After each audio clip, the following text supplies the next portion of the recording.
Yeah, sure. Been in the mortality business for a long time, practiced international law around the world, including living and working in 2 communist countries and undoing the Soviet model economy. I understand who the players are in this genocide. I've done business with all of them, including the WHO. And when the Secretary of Defense illegally mandated the shots, he doesn't have the power to do that. I realized what this was all about, and I filed suit against him and raised a lot of issues, including the fact that everybody that's getting these shots are number one, exploratory laboratory animals, right? They're just test beds. And then number 2, if you got the shots, the odds are, according to U.S. law, that you are owned by the patent holders. You're a new species called Homo borgenesis, and you are owned. The next one is coming. In that statute, you will see that Marburg is already identified. You will note that the PrEP Act has a Marburg provision that allows for additional spending when invoked.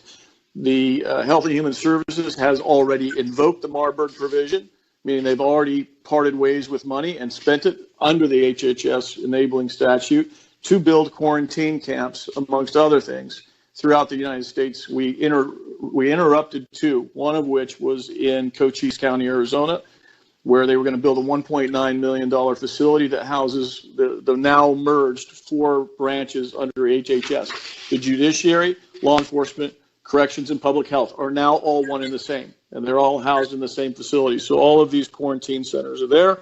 We understand that there could have been a Marburg release that Dr. Chambers will get into. We think that one has already happened.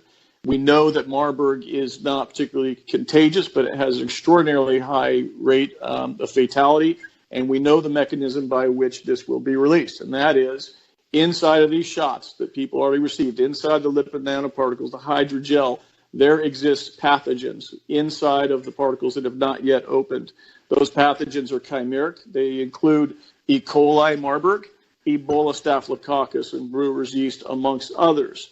We know that upon the broadcast from the 5G system that is now employed across the United States, and the world for that matter, when they broadcast an 18 gigahertz signal for 1 minute, 3 different times as a pulse, it will cause those lipid nanoparticles to swell and release these pathogenic contents, thereby causing a Marburg epidemic that they've already spent the money on. It's already done, right? The Marburg epidemic, for purposes of the law, has happened, and now we just need the actual disaster to happen. And there's actually worse parts to it than that, including the 1p36 gene deletion that effectively will turn those poor people into zombies.